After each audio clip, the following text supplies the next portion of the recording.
Now it's be clear for anybody to stand here and look at the other side of the Nile, and you can see the temple of the Queen Hatshepsut over there. You see, because Hatshepsut, she built her temple to be at the same axis of Karnak Temple.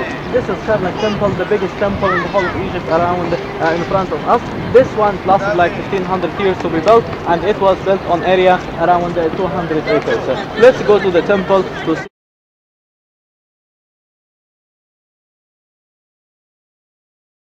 Ladies and gentlemen, we are in the front of the temple of Karnak. First of all, Karnak, what does it mean? The word Karnak, it means the protected village. And the word Karnak may be derived from the name of the palace in Iraqi country called Al-Khawarna.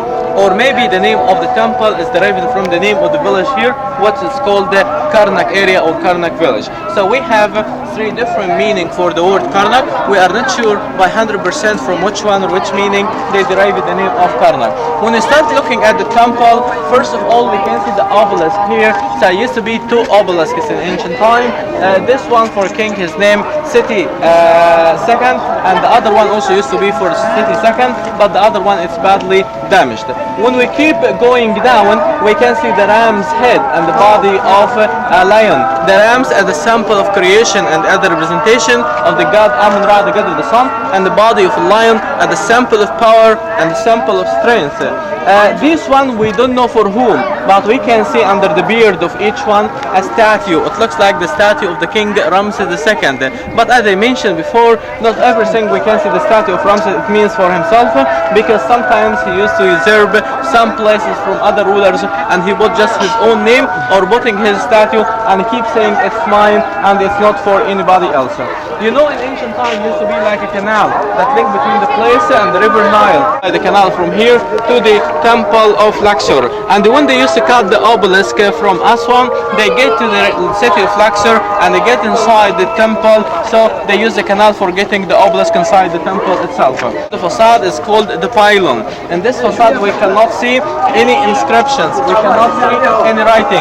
This is why we don't know for whom this one. So this is why we call this unfinished pylon or unfinished facade.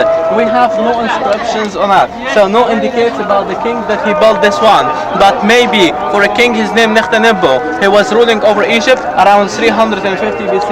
All of these holes for fixing the flag staff or flag pillars.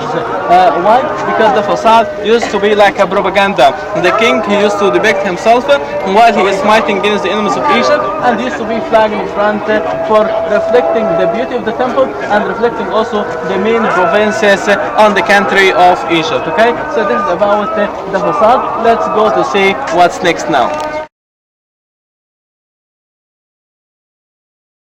This line is called the flood line and it's written in Arabic 1887. So what the story of the flood line and what happened at this time, this is what I'm going to talk by more details here on this area.